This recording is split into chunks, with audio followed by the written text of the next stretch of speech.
क्या आपको पता है सीजन 5 का मेन विलन वेकना ना होके थेजल हाइड्रा होने वाला है और एडी जो कि सीजन 4 के अंदर लास्ट में मर गया था वो वापस आने वाला है एज कैश बन के। और आज मैं इस वीडियो में इसी टाइप की थ्योरी के इर्द गिर्द बात करने वाला हूँ और भी ऐसी थ्योरीज हैं जो मेरे सामने आई है उन पर भी मैं बात करूंगा। तो इस वीडियो को प्लीज लास्ट तक देखना और अपना ओपिनियन भी कमेंट्स में बताना। सो पहली थ्योरी हमारी होने वाली है एडी के रिलेटेड, जहां पर इंटरनेट पे बहुत ज्यादा ये बस चल रहा है कि एडी वापस आने वाला है। अब कैसे आने वाला है उसके पीछे बहुत सारी थ्योरीज लगाई जा रही है, उन पर हम बात करेंगे और वो थ्योरी कितनी सही है कितनी गलत है ये भी मैं आपको बता दूंगा। जहां सबसे पहले मुझे पता चला कि ऐसी थ्योरीज बन रही है तब मैंने एक डफल ब्रदर्स का इंटरव्यू देखा जिसके अंदर उन्होंने बोला कि फाइनली एडी जो है वो मर चुका है सीजन 4 के अंदर और सीजन 5 के अंदर आपको नहीं देखने को मिलेगा। वहीं थ्योरी के हिसाब से अगर हम बात करें तो सीजन 4 के एपिसोड 1 अगर आपने देखा होगा जहां पर एडी और बच्चे लोग D&D खेल रहे होते हैं, तभी एडी कुछ जिक्र करता है और ये बोलता है कि एक हाथ नहीं था और उसकी आंखें भी नहीं थी। तभी सारे बच्चे डर जाते हैं और एडी को ये बोलते हैं कि वेकना तो मर गया था और उसको कैश ने मारा। तभी एडी ये बोलता है कि नहीं बाबा, वेकना मरा नहीं था, वेकना अभी भी जिंदा है। और फिर वो उस वेकना के जो भी वो बोल सकते हैं कैरेक्टर को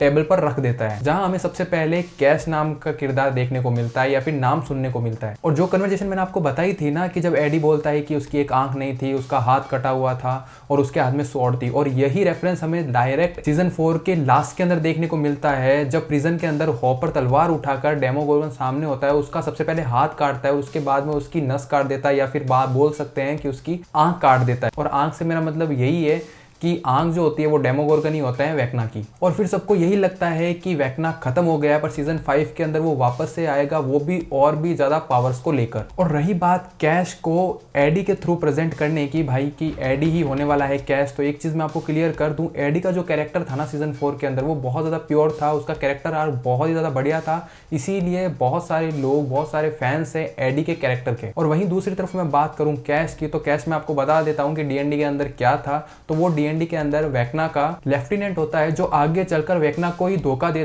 देता है और उसके साथ विश्वासघात करके उसी को मार देता है, उसके हाथ काट देता है और उसकी आंखें भी फोड़ देता है। और उसके बाद कैश बन जाता है वैम्पायर। और अब इंटरनेट पे सब जगह यही चर्चाएं चल रही है कि एडी ही होने वाला है कैश, जहां पर आप देख सकते हो दोनों के कैरेक्टर दोनों ही बहुत ज्यादा अलग देखने को मिलता है। और अगर डफर ब्रदर ये चीज़ कर भी देते हैं ना कि भाई साहब कुछ नहीं, एडी को ही बना देते हैं कैश, तो ये एडी के फैंस के लिए बहुत ही बुरी बात होने वाली है। क्योंकि एडी का कैरेक्टर जिस हिसाब से हमने देखा है ना, जहां पर अगर आपने लास्ट में सीजन 4 के अंदर वो फाइट देखी होगी जब वो गिटार बजाने के बाद में बैट्स उसके पीछे पड़ जाते हैं, तो वो वहां से भागता नहीं है, उन बैट्स का सामना करता है जबकि उसके पास में कोई भी पावर नहीं होती है।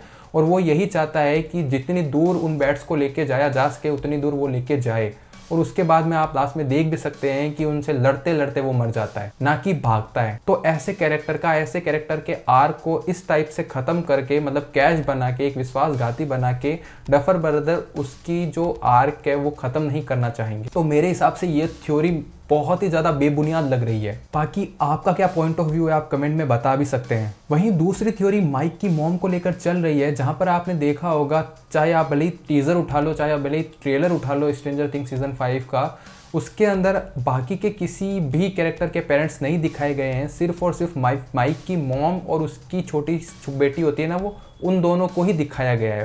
वहीं इनके इर्द गिर्द थ्योरी जब स्टार्ट हुई तब सारे बंदों के, सारे कैरेक्टर्स के पोस्टर रिलीज हुए, सबके पोस्टर के अंदर नीचे बहुत चीजें दे रखी थी। वहीं माइक की मॉम कैरिन के फोटो के नीचे क्या दे रखा था भाई, क्रील हाउस। तो सारों ने भाई अपना दिमाग दौड़ाना स्टार्ट कर दिया और ये बोल दिया कि भाई साहब जो माइक की मॉम है कैरन, उसका क्रील हाउस से कुछ ना कुछ तो संबंध है। और वहीं सब लोगों को यह भी लगने लग गया कि जो माइक की मॉम है वो असल में हेनरी क्रील की बहन एलिस क्रील है, जो कि आपको अगर आप फ्लैशबैक देखोगे सीजन 4 के अंदर तो बताते हैं ना कि भाई वो बहन जो थी वो मर गई थी माँ के साथ में।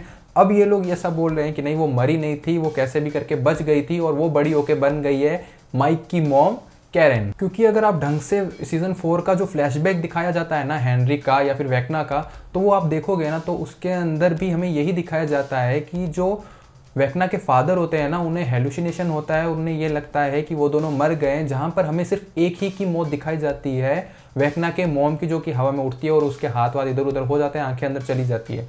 जबकि उसकी जो बहन होती है उसका कुछ भी नहीं दिखाया जाता और सिर्फ वेकना वॉइस ओवर के थ्रू यही बोलता है कि फादर को उसकी मॉम और उसकी बहन के मर्डर के इंजाम में गिरफ्तार कर लिया गया था, जबकि ये नहीं बताया गया कि वो दोनों मर चुकी थी। ऐसा कहीं पर भी नहीं दिखाया गया। जहां पर हमें मदर तो पता ही है भाई, हमारे आंखों के सामने मरी थी, बट लेकिन बहन उसकी कहीं पर भी मरी हुई नहीं दिखाई दी। तो ये थ्योरी कहीं ना कहीं सही होती भी दिख रही थी। वहीं अगर आप सीजन 5 के सारे एपिसोड्स का नाम देखोगे ना, तो एक एपिसोड है एपिसोड 2 करके, जिसका नाम नेम द वेनिशिंग ऑफ, और ऑफ के बाद में कुछ भी नहीं लिख रखा है। मैंने बहुत ज्यादा ट्राई किया ऑफ के बाद क्या है, किसी को भी नहीं पता। तो मेरे हिसाब से ऑफ के बाद ये हो सकता है हॉली विलर। और हॉली विलर आपको पता है ये कौन है, माइक की जो छोटी से छोटी बहन है ना, उसका नाम है। तो मेरे हिसाब से उसी एपिसोड के अंदर हमें ये भी देखने को मिलेगा कि एक्चुअली के अंदर जो कनेक्शन है ना क्रील हाउस का और माइक की मॉम कैरन का क्या है, वो उसी एपिसोड के अंदर हमें बता दिया जाएगा। जहां पर डफर ब्रदर ने एक बार ये भी बोला था कि माइक की जो छोटी वाली बहन है ना, उसका जो कैरेक्टर है वो मैन होने वाला है इस सीजन के अंदर। तो इस हिसाब से तो जो ये थ्योरी है कि एलाइस हो सकती है कैरन, तो ये पॉसिबल भी हो सकता है। वहीं बात करूं इन दोनों के कनेक्शन के बारे में, क्रील के बारे में और व्हीलर फैमिली के बारे में, कि उसकी मॉम है एलाइस या फिर नहीं है, इसको दिखाने के लिए इनके पास टाइम तो बहुत ज़्यादा है, क्योंकि बहुत बड़े बड़े एपिसोड है। तो ये बहुत ही ईजिली इन सारी चीज़ों को मैनेज कर सकते हैं। बाकी आगे ही पता चलेगा कि क्या होगा। और वही बात करूं मैं तीसरी थ्योरी की, जो तीसरी थ्योरी है वो मेन होने वाली है, क्योंकि उसके अंदर मेन विलन का जिक्र किया गया है। जहां पर बार बार एक चीज़ हमारे सामने आती है, जब सीजन 4 के अंदर विल एक पेंटिंग माइक को देता है और उस पेंटिंग के अंदर 3 सर वाला ड्रैगन देखने को मिलता है, और सारे लोग बोलते हैं ये जो 3 मुंह वाला ड्रैगन है ना, ये थेजल हाइड्रा है।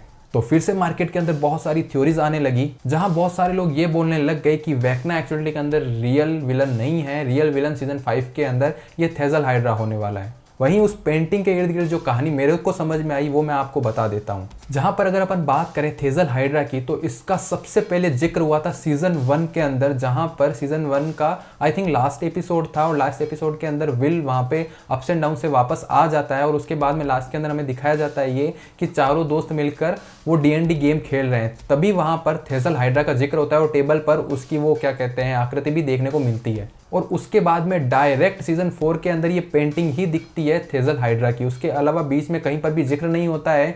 और आपने एक चीज़ नोटिस की होगी, जब जब भी यार ये लोग कोई भी स्टार्टिंग के अंदर विलन का अनाउंसमेंट करते हैं ना, चाहे वो डेमोड्रोगन्स हो गया, चाहे वो माइंड फ्लेयर हो गया, तो ये स्टार्टिंग के अंदर कर देते हैं और उस सीजन के अंदर हमें वही विलन देखने को मिलता है। पर सीजन 1 के लास्ट एपिसोड के अंदर वो हमें बताते हैं थेजल हाइड्रा के बारे में, पर सीजन 2 के अंदर हमें माइंड फ्लेयर देखने को मिलता है, डेमोड्रोगन्स देखने को मिलते हैं, वेक्ना देखने को मिलता है, ये सारी चीज़ें देखने को मिलती है।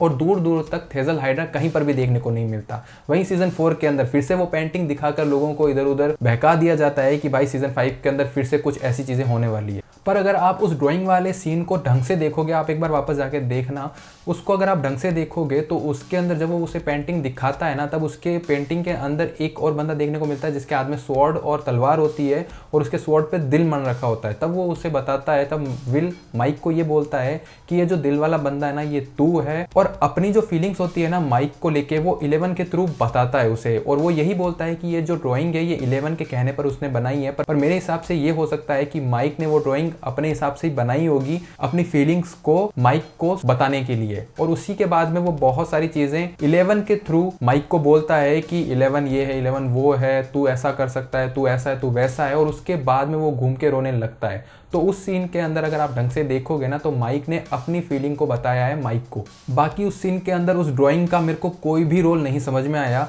और मे भी हो सकता है कि भाई जैसा ये हर सीजन के अंदर नया विलन दिखाते हैं और इनके एपिसोड लेंथ बहुत बड़ी बड़ी है, तो ये थेजल हाइड्रा को भी दिखा दे, जो कि D&D के अंदर एग्जिस्ट भी करता है, कोई भी प्रॉब्लम नहीं है। पर ये दिखाएंगे कैसे उस पर निर्भर करता है, क्योंकि इन लोगों ने बोल ही दिया है कि वेक्ना है जो कि मेन विलन है, और यही हम सुनते आ रहे हैं। तो मेरे हिसाब से ये दिखाना कहीं पर भी एग्जिस्ट नहीं करेगा। बाकी जो भी थ्योरी थी मैंने आपको बता दी है। आपका क्या ख्याल है इन सभी थ्योरीज पे, आप कमेंट करके बता सकते हो। और भी थ्योरीज हैं, बट मैं ये थ्योरी वाली वीडियो पहली बार बना रहा हूँ, तो ये वीडियो आपको कैसी लगी ये कमेंट करके बताना। बाकी आज की वीडियो में इतना ही था। कमेंट करके बताना कि आप कितने एक्साइटेड हो सीजन 5 को लेके।